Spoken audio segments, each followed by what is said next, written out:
my name's Nicholas Verne, and as your ANMS president, I'd like to welcome you to this evening's ANMS Clinical Virtual Symposium, co-sponsored by Ironwood. Before we get started, I'd like to remind you first of our upcoming ANMS Clinical, Scientific, and ANS meeting on August 8th through the 10th, 2025 in Minneapolis, Minnesota. We hope to see you all there. The abstract deadline is March 28th. And a reminder that this meeting will also include our Young Investigator Forum and the Advanced Fellow Program. Finally, our Discovery Grant deadline is October 11th.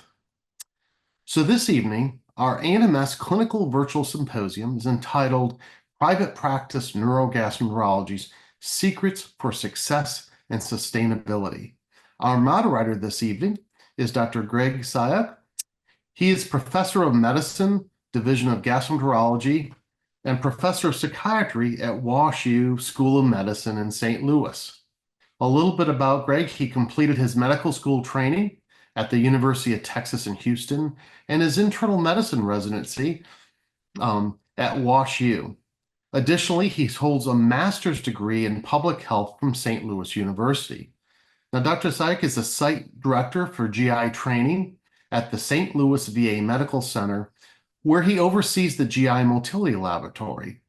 His clinical and research interests primarily are in disorders of gut-brain interaction, and in particular the influence of non-GI pain and psychiatric comorbidities on DGBI symptom expression and treatment responses. He also serves as our ANMS treasurer. With that, I will turn the program over to Greg. Thank you.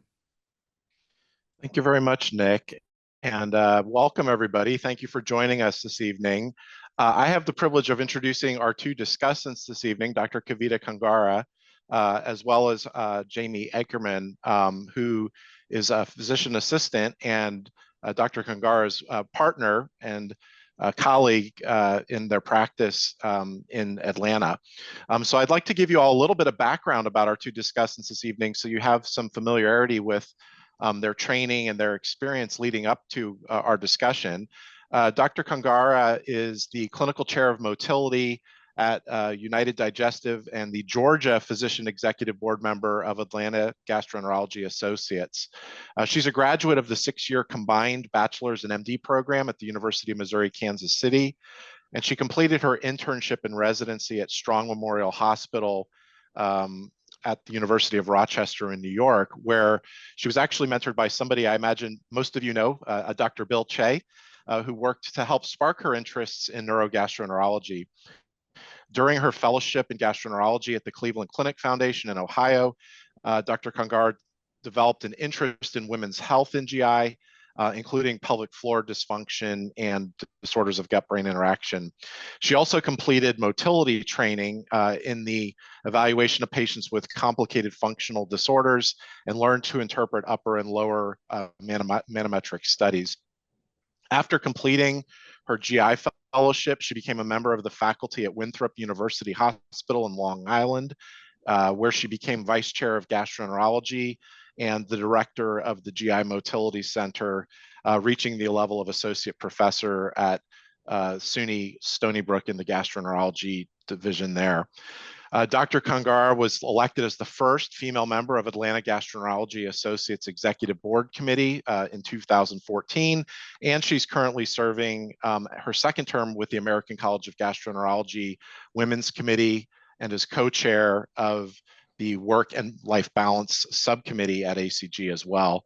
Not surprisingly, Dr. Kongara has been recognized as a top doctor by her peers in Atlanta Magazine, and really has developed a reputation nationally as having expertise in the field of neurogastroenterology and the management of complicated motility disorders and DGBI patients.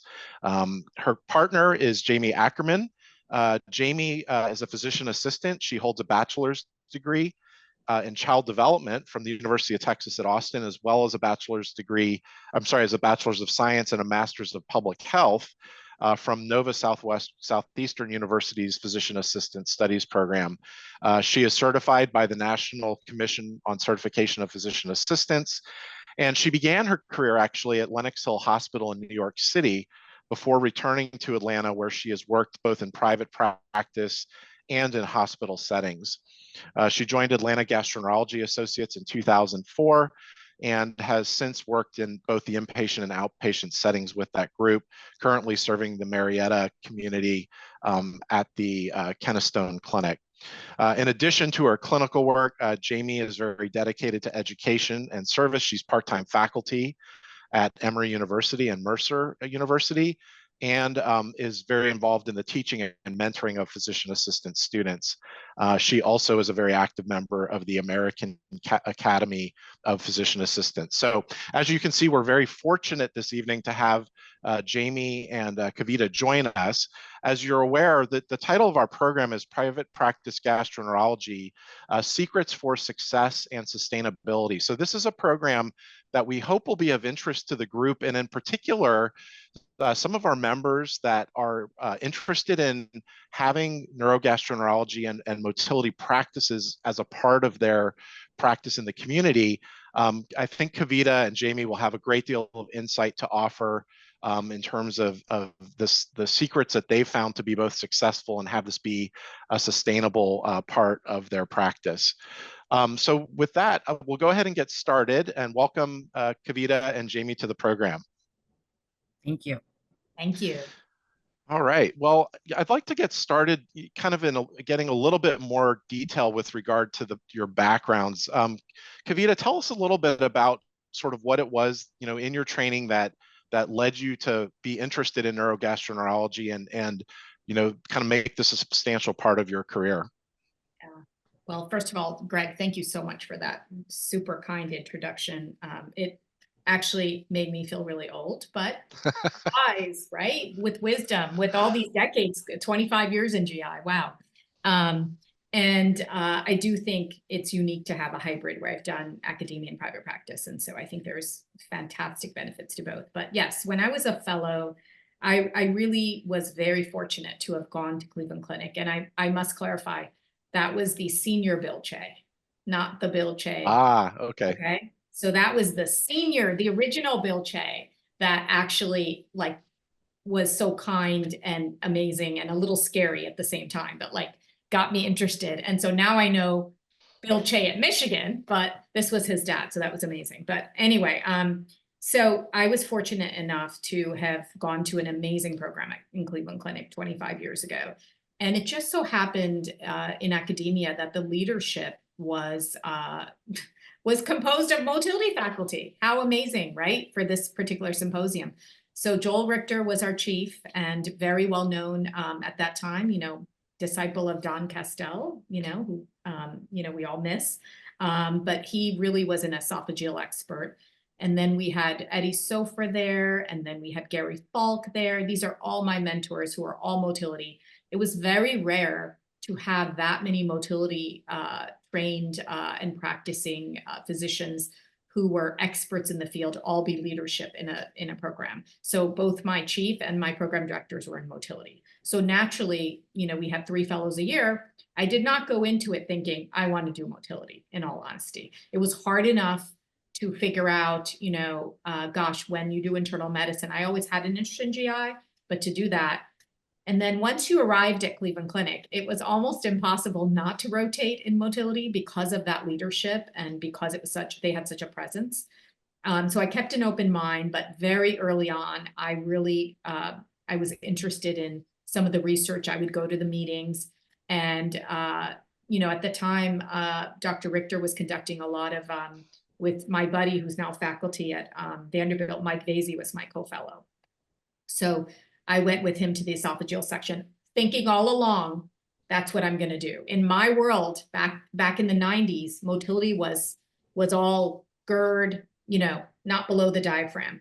And very quickly, I was mentored, and that's a key word in this discussion tonight. I was mentored by the faculty together saying, look, you are going to get esophageal training here. We're known for this. Definitely do that. Mike was already doing research. Some of the other fellows were doing a lot of Barrett's and other research. And they said, honestly, there's going to be an explosion of need for lower GI motility, pelvic floor, anorectal, IBS. You know, we've got a lot of products now. You know, our sponsor is helping to sponsor tonight. We didn't have all these agents then. So they predicted the need for fellows to work in lower GI motility as well. So I was sort of encouraged quickly to learn both, but yet strongly encouraged, being a female, that it wouldn't hurt to know lower GI motility, because a lot of these patients are women seeking care. And that's really how it happened. It wasn't something that I had gone thinking I would do necessarily, but having that exposure, having proper training, having encouragement, and doing research in those areas really led to that. It was a lot of direction and mentoring. Great. And Jaime, tell us a little bit about how you kind of got into this space as part of your career. Well, there is no training for neurogastroenterology for PAs.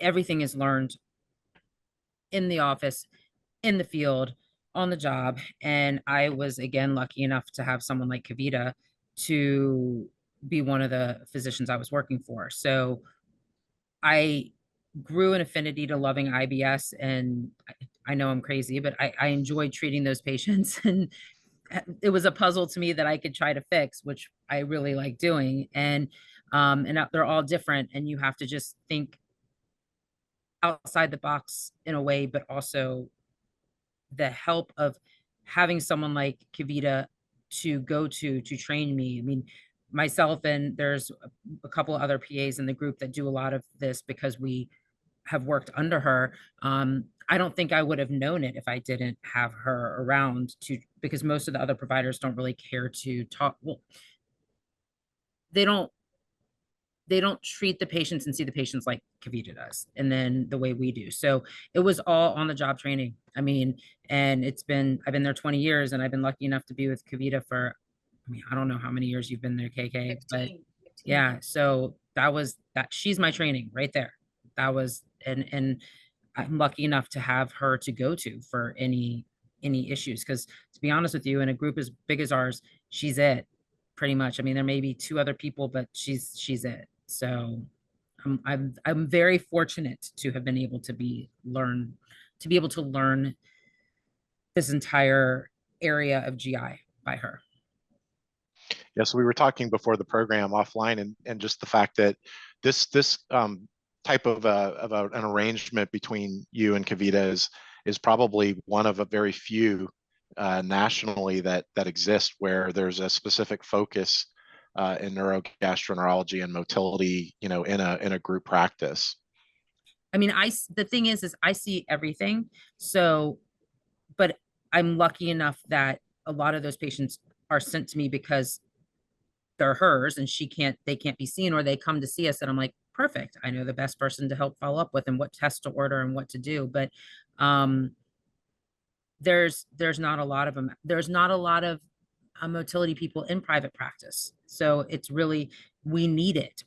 I'm begging you to come our way, because it gets to the point where there's too much for us to handle, and we're having to send to the academic centers, and there's not a lot around here that actually have anybody. I mean, we're sending to Augusta, to Rao, and not everyone wants to drive 2.5 hours. So we need more people in this sect, as well as more APPs we have plenty of them that are willing to be trained and taught to see these patients.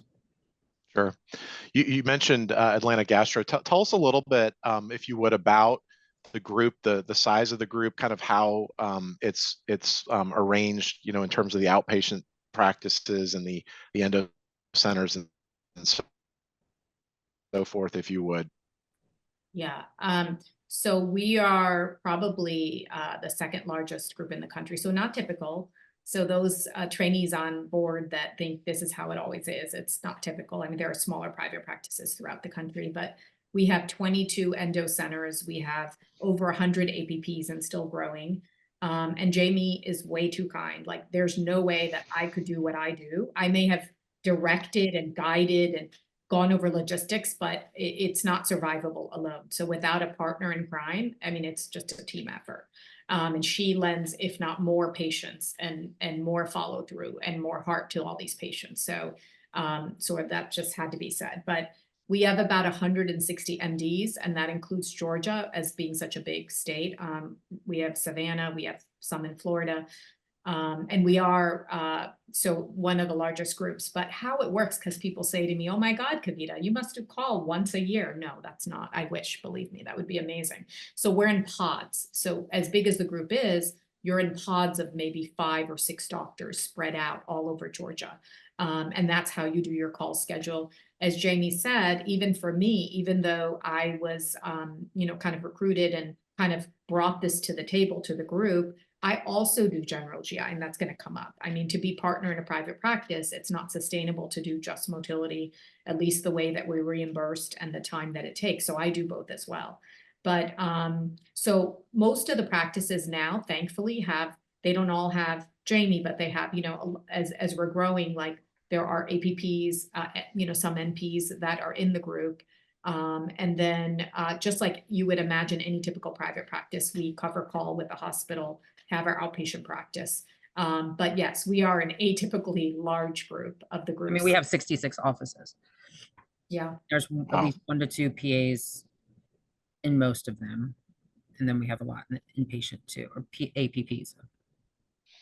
So in a group that size, are you the only 2? I know that you work with Kim as well, but is your collaboration the only example in your group of practitioners that are focusing on neurogastroenterology and motility, or within that number of practitioners, do you have some other partners that do the same? I can speak to the physician. So for a long time, for the 15 years I've been here, it was just me. And I have worked very hard to try and recruit. I'm part of the executive committee, as Greg mentioned, and I'm fortunate enough to be asked by him and others in academia to still be invited to speak and be part of meetings. And when I meet fellows, I tell them, look, if highly encourage doing academia, if that's where your heart is. I did the same myself. But if you want to go into practice, we try to recruit. But finally, we're able to have 2 other members join as faculty. So of the 100 MDs, there's 3 of us. We have someone that trained under Don Castell, who's in the Athens area of Georgia, really focused on esophageal more, but he helps as well. And then there's another physician that joined us, from UPenn that also is motility trained. So there's 3 of us, but again, we need more for as large as the state is. And then Jaime can speak to the APPs, but she's one of the originals, and Kim, but go ahead, Jaime. I mean, I other than myself and Kim Warlick, because we both, I don't, there are new people that are new APPs working in the offices that Kavita's in. There's 2 more in one of her offices and 1 in the other. But again, they're seeing, like, I work with Kavita, but I also work for multiple other doctors. I mean, she's not the only one I'm seeing patients for. So, but that's not everybody. Like, I've been there 20 years, so I know I've worked with so many of them that I can do that, where most people are working for the 4 or 5 in their pod that they're at. There's not a lot of us who are, no. I mean, I was lucky enough when we were smaller 15 years ago to start with her, or to have her when she started with us be in the same office, where unfortunately there's not. But it's also hard. There's not enough people who spend the time anymore, and that's the problem. These aren't patients you can see in 10 minutes and then walk out of the room. I mean, it's going to require a lot of time, and you have to be willing to take that time, and that's where you have to have the patience and the understanding and the whereabouts to do it. And Jamie's so in demand in our group that she had been in one of the main offices with me, and now she still sees a lot of these patients, but she's primarily in another office. So they do have a new PA in one of my offices.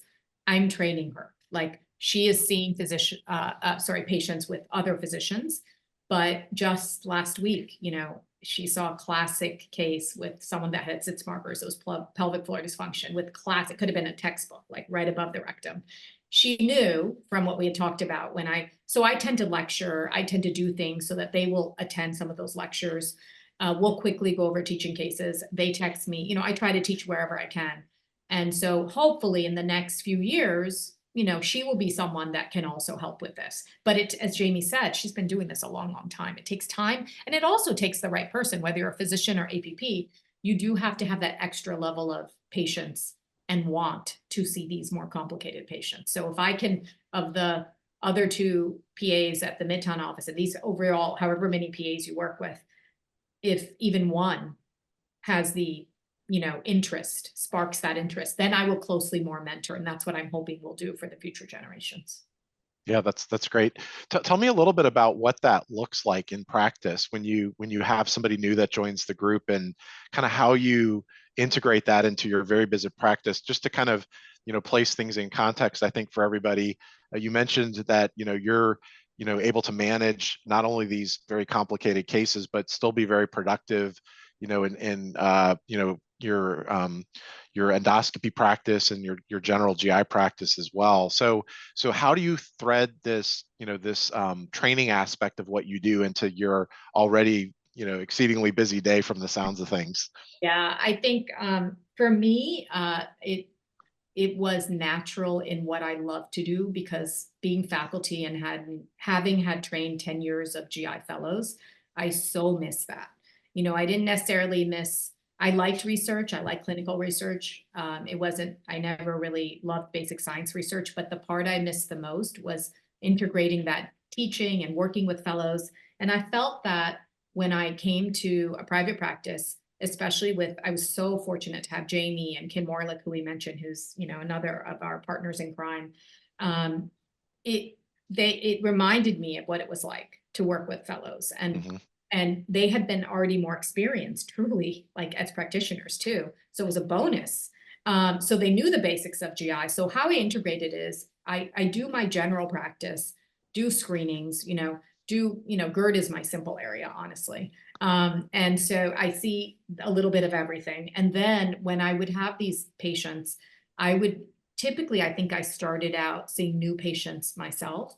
And then when they followed up, I was physically in the same office. We were much smaller with Kim and then Jaime at the two offices. So it was so easy, just like we do with Fellows Clinic, from what I remember. You see patients, you can talk about patients real quick, you can mentor at that time. So that helped a lot, is to be able to see a patient and talk about SITSMARC or talk about anorectal manometry, talk about Bravo, that on the job, like mentoring as you see patients. And then a lot of the patients, sometimes I'd pull them in when I saw a new patient and said, hey, I just wanted to say hi to Kim or Jaime. You're going to see them in follow-up so that we can keep this team approach going. Team approach, that is the key here. We're going to be booked up. You're all booked up in academia. So to be able to have that team approach where they feel connected, that Jaime and Kavita work together, I'm going to see her. She's her right hand. She's her right hand. And that's kind of what I did early on. It's a bit more challenging nowadays because I think we're at different offices. We're scoping. So our newer PA might be in the office when I'm scoping, seeing a patient of mine, but that's where you communicate and teach later. So I think that same thing that I think the fellows, if they're on, that you do with your faculty, you're seeing patients in clinic, you might be rushed and you might have a burning question. We used to pop in to say hi to patients when they were doing training clinic. You had to go in. I guess that's the same. But I'd go in quickly, but then you would check and talk at a time about, longer about issues. So it's going to take that similar kind of put in that investment early on. And then you can communicate, maybe not directly, but later on. And I think that pays off. Would you agree, Jaime? Like that? Yeah, I agree. I think nowadays, it helps that Kim and I, when all these students from Mercer, Emory, or Nova, or wherever, come and train through us, like Precept, when they do a GI rotation, if you find someone that you think, okay, like you don't want to let this person go, they could actually be really good. Like Kim was my student, and when I was just like, we can't not have her. Like she's incredible. And this was back in 2009 or whenever she came in. But it was we literally, after we get the kit, like the new APPs come in, we like, they're the students, then we'll turn around and we'll be like, okay, what do you think? What do you think? and if they're really good, we're going to do what we can to find a place for them. And especially if we think there are some that I remember when we had, like, there was a speech pathologist or something before, so liked motility stuff. So there's certain people that you could try to pull in and put in certain areas, and you think that they'd be great for that. But again, they also have to learn general GI, because nobody's just doing motility. We did have, when Kavita first started with us, we developed a motility center, and it was her, and that's where I was able to learn, and that's where Kim was able to learn. The problem is it wasn't profitable, because the way things work today with RVUs, and I mean, she can tell you that more, because APPs are salary. We don't, that's not our, that's, we may get bonused off stuff, but not like that. But for her, it was incredible. We had this motility center we could send people to, but again, it requires our office visits, different time. And it's just, unfortunately, that's not what these private equity firms, especially that are buying up a lot of these places, it's not as profitable anymore. So we had to find a way around it. And I think that's where her training us and us being able to help her and be a partner, like she said, I mean, it's a team approach. And I still, no matter what, I call her all the time. I'm like, okay, what would you do with this? How do you do? Like, we have to be willing to have that. You have to have that comfortable, be comfortable with each other too. And there's no, there's no competition here. There's no, I'm an APP. I'm not a doctor. I chose to be an APP, and I work under her. So I'm going to ask questions all the time, no matter how many years I've done this. And you just have to be willing to train and teach like she is. And then what she hands down to me, I'm able to turn around and hand down to somebody else. But it's different in private practice than in academia. It sounds like, though, that part of what you enjoy about this practice arrangement is similar to what I think for many of us in academics enjoy about being in that environment, which is working collaboratively, kind of training, being a team, in the approach to managing these challenging cases. 100%. Yeah, absolutely. It actually is, I think, a saving grace for us. If you do have an area in GI, there are plenty of people in smaller private practices that I've met that do general GI. They may have someone that does ERCPs, but everyone kind of does their thing and that's it. Like, we are in those modes those days when it's so busy and you're trying to just get your notes done and do tasks and do patient emails. I'm not making it seem like we have all this extra time. But what makes it rewarding is that you can, if you want this, if you choose an area of expertise, whether it's motility we're talking about tonight, or liver or IBD, and you want to do general and that in private practice, developing a collaborative relationship with others in your group, whether it's junior partners or it's APPs, I think brings that joy back. And it also makes it less lonely, because I tell you what, it is a lonely thing if you're it. And I mean, I'm not an ego person, so like, it's not about any of that. It's about, I want to share with somebody. I miss that collaboration. I miss Noon Conference. I miss those things. But this is what helps in so many different ways. And in the end, the win-win is patient care. My patients benefit by seeing Jaime. Like, it's amazing. Like, we do procedures, we do hospital, like, there's no way I can see them with the frequency I would enjoy. And let's be honest here. We're going to be honest tonight. There are patients that just sometimes you feel kind of you have nothing left to give. And Greg, as our kind of psychiatry GI expert, like Drossman used to always say, like, hey, that's normal to say that. This is a tough population of patients. We're GI psychiatrists, basically. And Right. some of us aren't trained being GI psychiatrists. So when you feel drained, it is so nice to have someone else, a partner in crime, to be able to take the energy and help refresh the situation. Yeah. Then you're like, oh my God, okay, now it's my turn, And we tag team. Kim and I and Jaime do that all the time. Like the other day, I'm like, oh my God, I didn't know what else to do with their bloating. I've done everything. And sometimes that tag teaming and helping another perspective is just amazing. That's the art. So Yeah. I can't recommend it enough. I think it's really my saving grace. Yeah, I agree. I should have mentioned at the outset, so I'll mention it now, that we do have the Q&A open. So if the audience has any questions that they want to ask, you can certainly put those into the Q&A, and we'll try to get to as many of them as we can. We may integrate them into our discussion And if they don't kind of naturally lead into points that we can address during the session, we'll try to get to as many of them as we can, maybe with the last few minutes of our discussion this evening. So I do see one here that was put through, and I'll bring this up because I think it's an important aspect to this practice model. Some of the practical points relating to, for example, how long your typical visits are for new patients and established patients. What's the template look like for you both? Yeah, I'll answer. Oh, go ahead, Jamie. Every one of my patients is scheduled for 20 minutes. So new and return visits. New both. and return, everyone is scheduled for 20 minutes. That's how all the APP's templates are. Sometimes it's quick, easy follow-up of a procedure, colon cancer screening, whatever, but sometimes they run way past 20 minutes. So, but that's how they have it built out for our schedules. So for, I can't speak to all the, 160 MDs, but I had to find a particular situation where I could try and see these complex patients and the general patients, and how would I make it work? So I don't think I figured it out. So what I did is I just kind of followed what most of the MD's schedule templates are. And I want this to be taken with a grain of salt. This is not you walk in the door right out of fellowship, and this is how it must be, that you must be fully, that's not how I even started with 10 years of experience coming into practice. But eventually I'm at the point now, 25 years into it, that my templates are booked 15 minutes. So whatever the patient is, new or follow-up, it's 15. It kind of works for as long as I'm booked out. And so I get to see a certain number of patients. I don't double book patients. I know providers do. I do. She does. I do not. I cannot. Like, it just doesn't work for me. I've tried it, doesn't work.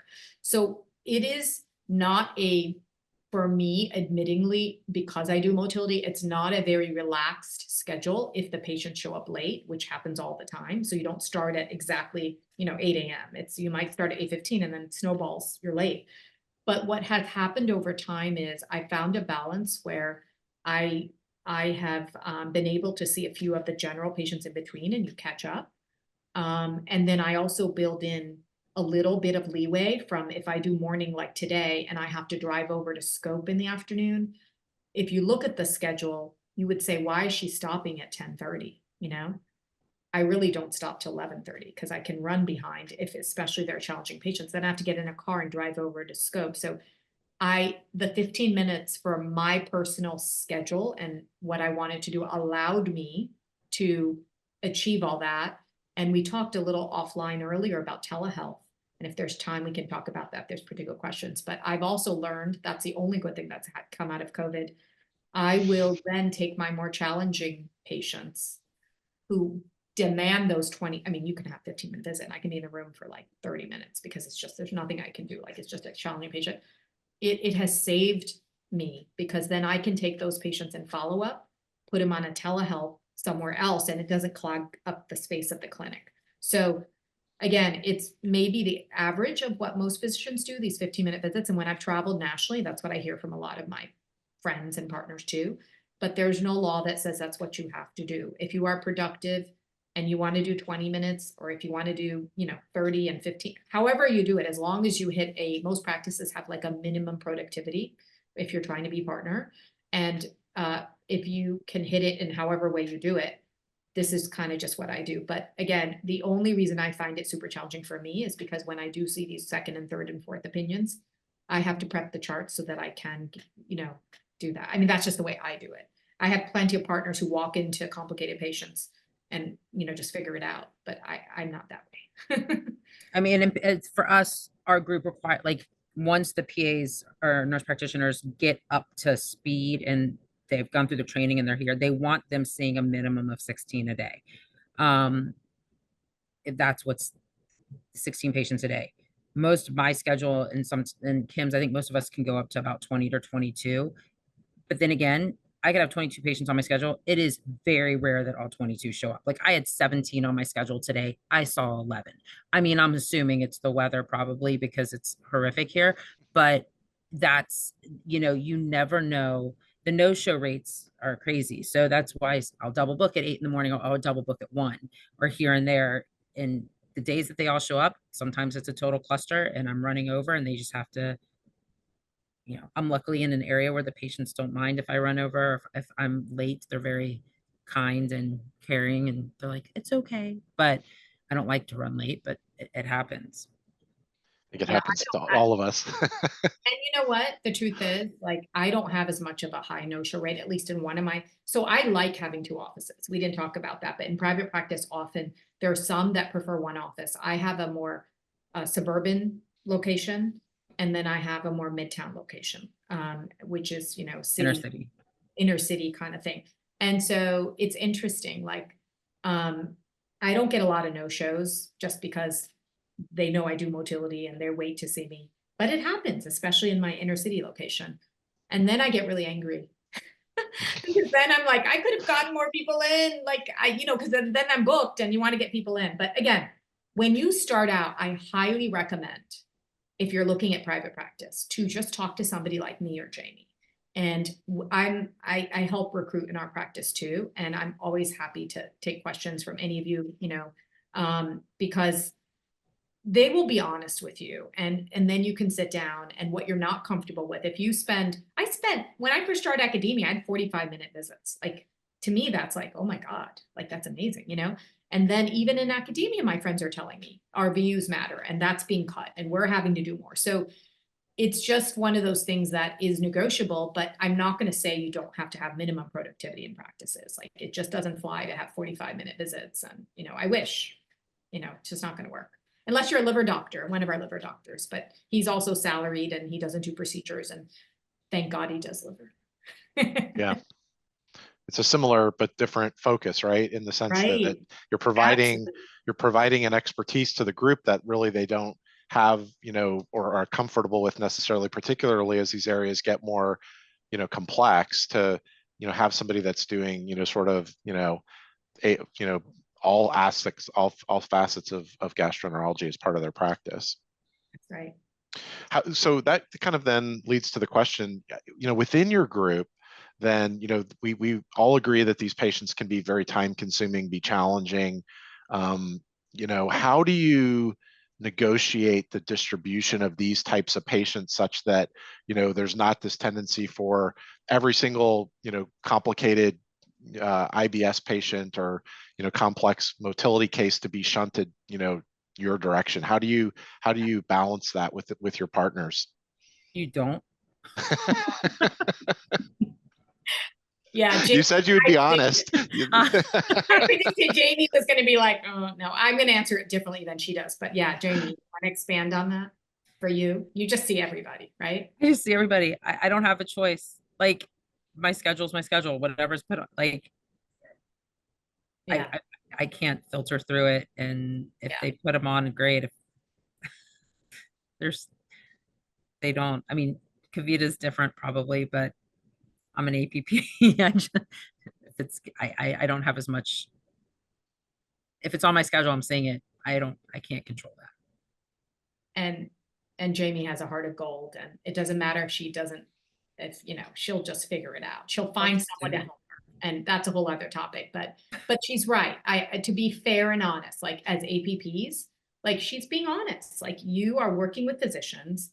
If somebody's booked, or if somebody needs to be seen, or it's a hospital follow-up, right? There's a lot of patients that we see all the hospital follow-ups. Right? The doctors don't see the hospital follow-ups. I mean, and so they need to be seen, and we're booked out. So then she sees them. So for me, it's so interesting because I've evolved. Okay. So when I came, as Jaime said, before we just realized it could be different in each of your states, but at least in Georgia, we tried to have like a location with the motility center.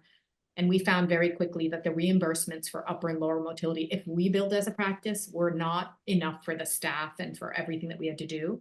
And realistically speaking, we had to find a way, because there was value in this and nobody was really doing it. I mean, they were, but it was hard to get patients into the other places. So we converted the motility side of the practice to the hospital locally. And I'm the chief of motility. So now they hire, the hospital does, the GI lab, the motility nurses, and kind of administrate. I'm the chief. And then we'll talk about this later, Greg. I think you might ask about how that all goes, but that helped save that situation. So when I was doing that, with the center. I mean, I had no control. Like, I was also very naive. I did not understand private practice, and I was unprepared. I did not understand RVUs. I did not understand productivity. I did not understand the partnership track. Like, so it did not work well. I was 100 docs then, and every patient, and I work with, I have to say this, like, I work with great doctors. Like, there are a lot of physicians in my practice, Jaime will agree, like, they have also come from different places. There are people coming out. I mean, we have such a diverse group. I cannot say enough. Incredible. I would not have stayed in this group for 15 years. Like, is it perfect? No, no group's perfect, but I have an amazing group of doctors that I respect, that I could send my family and friends to. They're great. But this is human nature, and I would do the same. Like, as soon as I arrived, the second that they were done with scoping and this and that, what needs to be done, the bloaters, the belchers, the globus, the pelvic floor, the rectal pain, the, IBS, constipation, like refractory, out of 100 doctors, all of a sudden, it was just me. And I was deluged. And I had 30-minute visits when I first started. I thought that might help. It was overwhelming for one person, and we didn't have fellows. Kim had just started. I was training her.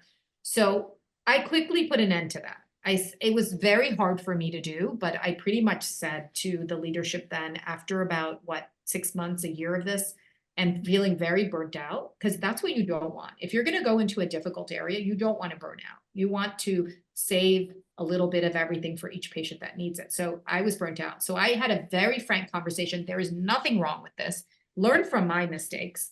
So I sat down and I had receptive audience, and I said, listen, I am trying to be partner. That's my decision. I don't want to be salaried. This is my decision. I'm here. I gave up academia.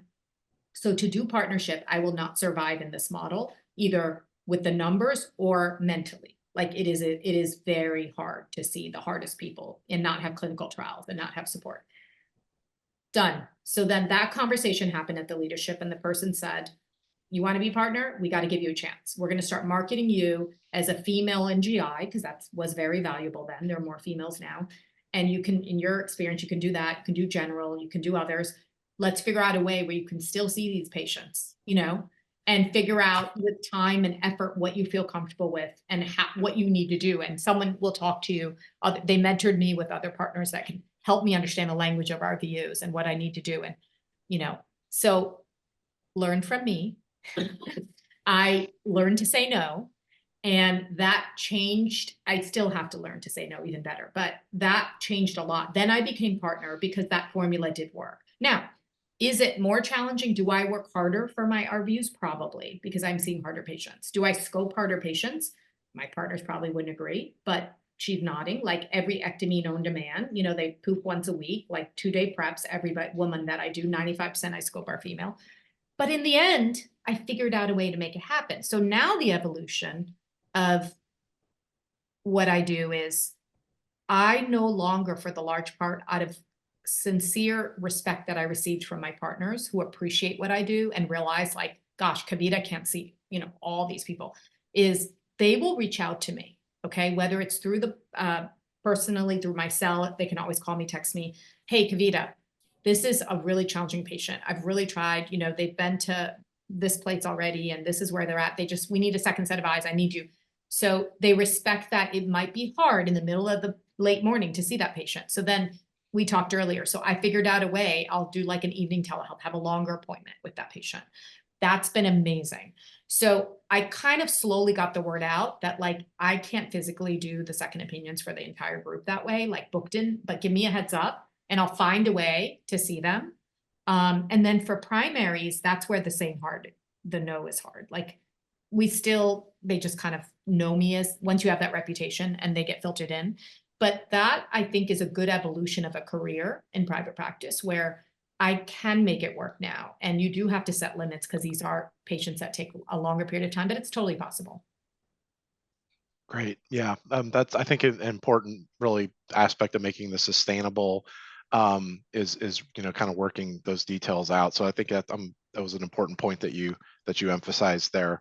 There were quite a few questions that came through with regard to some interest in the motility side of what you do. You mentioned that you do your motility studies at a separate hospital. How does that work in terms of your, which studies are you currently doing? How do you work that into your week, and who's involved with the interpretation of those studies? Okay, so yeah, so the nitty gritty and the kind of, if you're interested, how do you get these studies done? So I kind of mentioned already, we're lucky enough to have a hospital that we work closely with. It's kind of central location because we're spread all over Georgia. And so we have, and as you know, Greg, it's super hard to also on the nursing side find technicians and nurses that are motility trained that will be interested and want to do motility studies. Like that's a whole other challenge. So I identify them however I can. And the hospital has a room in the GI lab of one of our hospitals. So that's where the esophageal manometries, 24-hour impedance pH studies, anorectal manometry studies are done. And so basically it's a sort of direct access ordering system. So if you're my partner and you have someone you think has achalasia, you can order the study. We have someone that will run it through insurance and then schedule the patient for the study at the hospital. And until recently, it was me. So then I'd get an email like a radiologist. So I'm not actually responsible for giving advice and everything else about that patient. I'm literally reading the study. And I can talk to details about how I figured out how to do it remotely because it's impossible to always show up in the hospital reading all these studies. That's been amazing. And it was a lot of work initially when I was doing it alone, but I read the study, I do the report, it gets sent to the chart. And then the doctor who saw the GI that saw the patient will take care of it. If they need questions or have help, then they reach out to me. So I will bill for the interpretation, and the facility fee is, the hospital gets that. And that's why it's profitable for them. It really is. They can charge, whatever they need to charge for motility studies. And then if you're an outside gastroenterologist or an outside surgeon outside of our group, the two ways that we have figured it out, just because of logistics, like if we just want to make sure that we have a circle and follow through the logistics of ordering and making sure the study was read and sent.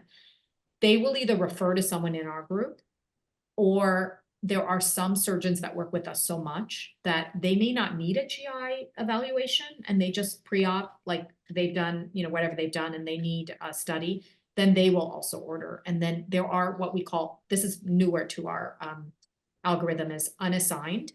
So it could be that, the study needs to be read and then that gets sent to us and read. And as I mentioned earlier, there are 2 other physicians that help read now, which has been a godsend. So it's still a high volume of studies. And we've opened up, because of the success and demand, and not all patients in Georgia want to come to kind of the middle of Georgia in the city. There are now 2 other hospitals. One is already opened and the third one. And now that's going to increase our volume of reading. So any of you fellows out there that want to do this, please come, please come. And so. Are you getting the ones from Keystone? No, it's. So they just started that.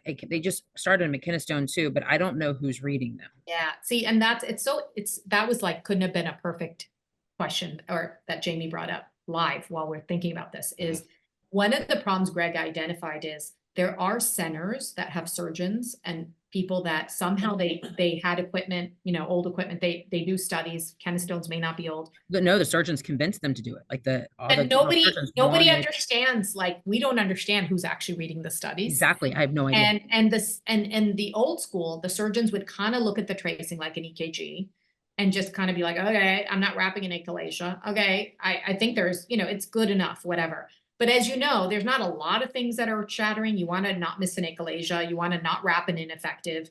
But there are, now there's EGJ outflow obstruction. And you want to like kind of know that they failed meds on pH studies. But that's been another challenge. So outside of our growth and how the logistics are and how now we read remotely, we are constantly being asked, this is just one state, because of the demand of, hey, will you read this? This was done here, but like I need to do surgery. And I'm like, oh my God, I got to drop everything. And I like to read it. I'm old school. I like to pull up the tracing and I like to look at it, with kind of as I follow through. I don't like just the report.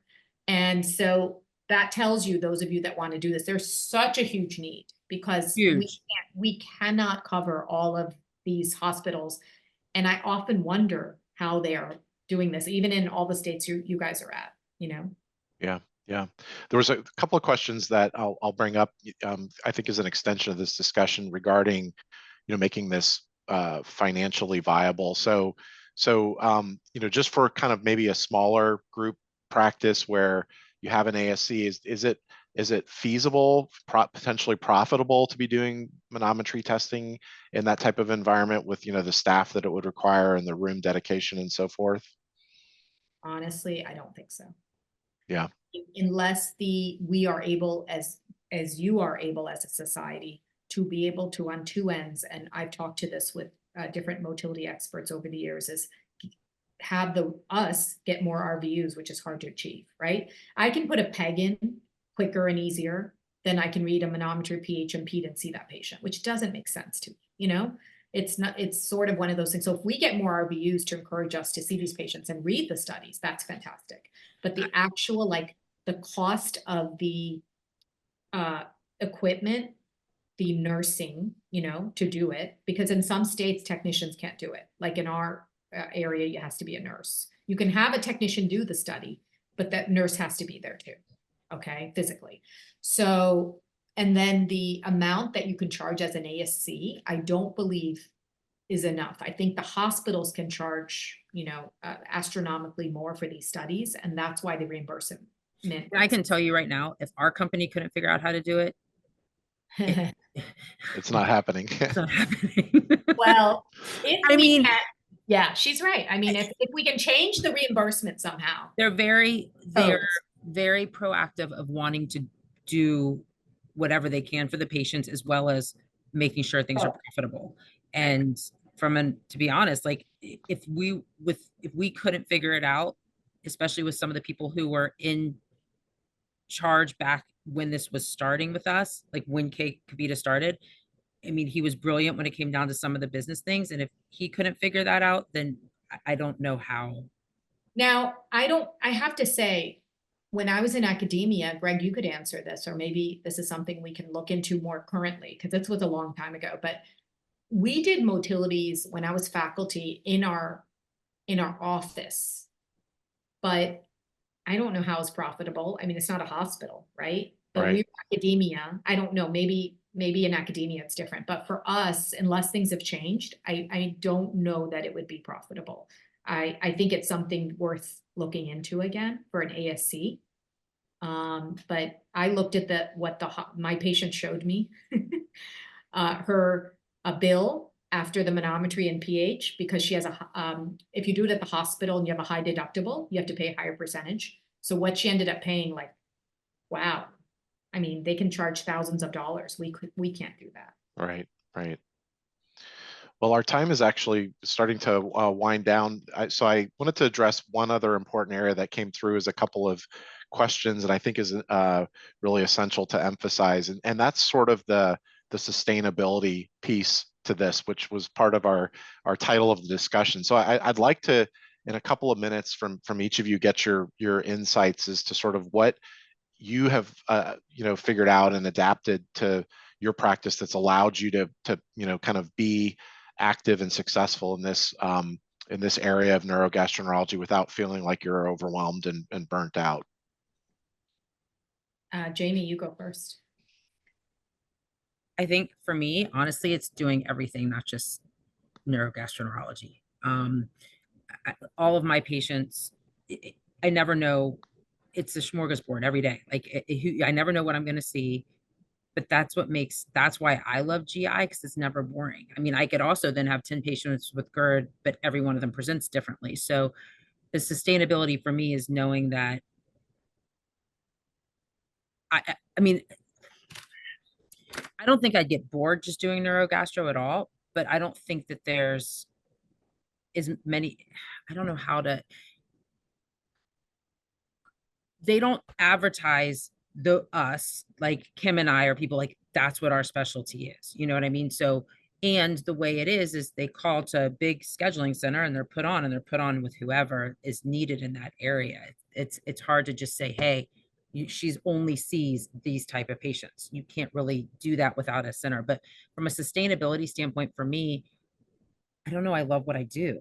Like, so if I wanted it, gives me such joy to take care of patients and actually be able to help them, because so many of these people are miserable. And if you can help their quality of life and improve even 50% of what they're going through, then I feel like I've done something. I mean, that was the whole point of, going into medicine for me, is because I want to help people. And it's, for me, it's not about the money. It's not about, because obviously I'm a salary, I'm APP. It doesn't, it's sustainable because I love it. And that's what I try teaching every one of the students that come out. I'm like, this isn't just a 9 to 5 job or an 8 to whatever. Like, you have to know that you're going to be working hard all the time, and these are people's lives, and they're coming to you for help. And I don't know, I guess it's just because I love what I do. But you also have to find the work-life balance and make sure that you don't get burnt out. And if it starts getting that way, step back and figure out what is it that's burning you out and how can you fix that? Because you obviously are there for a reason to be doing this job, but you've got to, like, Kavita's done a very good job at figuring out her scoping schedule of how she can do certain patients to keep herself. And I figured out what works for me. And I'm lucky enough that the company's worked with me very well in getting that, because I do keep up my productivity, so that helps. But I don't know, I love it. I think for me, because like Jaime said, like a lot of the APPs see with a lot of us different types of patients. I actually, in all honesty, loved academia, but I was it in New York, in Long Island, and the only one. There weren't a lot of people in the city at the time doing motility. And I really was hitting burnout after a decade, and seeing like those patients day in, day out, they are more challenging once you've been scoped and everything's normal. I mean, we are the GI psychiatrists. It's sort of, DGBIs are very challenging no matter what area. And so I was frankly a little bit burnt out, I think. And we didn't have all these great meds back then. We don't have this great understanding of, TCAs and SNRIs and all these other options. I didn't have a lot of tools in my tool chest. So all of that led to burnout, and the sustainability, shockingly for me, you would think, you're doing all these RVUs, you're doing your bread and butter, you're doing upper motility, lower motility, you have a family, all this. But breaking it up for me was the sustainability, like letting me still do motility, but breaking it up where I can do some upper motility, some lower motility, just when I get a little burnt out on the gas bloaters. No offense, it's just a hard area. Then I go back to GERD, and then I actually see some general in between. So I think personally that sustainability was a break so that I can have more wins with some of the easy, quote, general GI patients, but then go to a complex patient and travel up and down the motility track. So that really, I think, helped in terms of renewing my energy. And just when I've had a rough day and I felt like I helped nobody, then the next day, it's not the same thing all over again. You're seeing the fourth opinion, the fifth opinion, like I was in academia, and that can be hard. But yet I have some people that, oh, wow, I made you better. Like, oh, that's great. So it's that variety, I think, that actually sustains me. And then, as we talked about tonight, learning the hard way, put your boundaries down, figure out, I can't do like I used to, colon after colon after colon after colon, and be that highest. I do the ones the way I like to do them, how I do them, clean them properly with these patients, have some uppers in between, don't do the volume, but do the quality. And then kind of find that balance. Well, I think we're about out of time. I definitely am most grateful to have you both join us this evening. It was really an outstanding discussion. I think the audience, certainly by virtue of the number of questions and comments that came through, were very interested in the topic as well. We'll try to take some of these questions that we received that we didn't have a chance to directly address in the context of our symposium this evening to Doc Matters offline and see if we can sort of continue the dialogue there as well. But I want to thank both of you for joining us.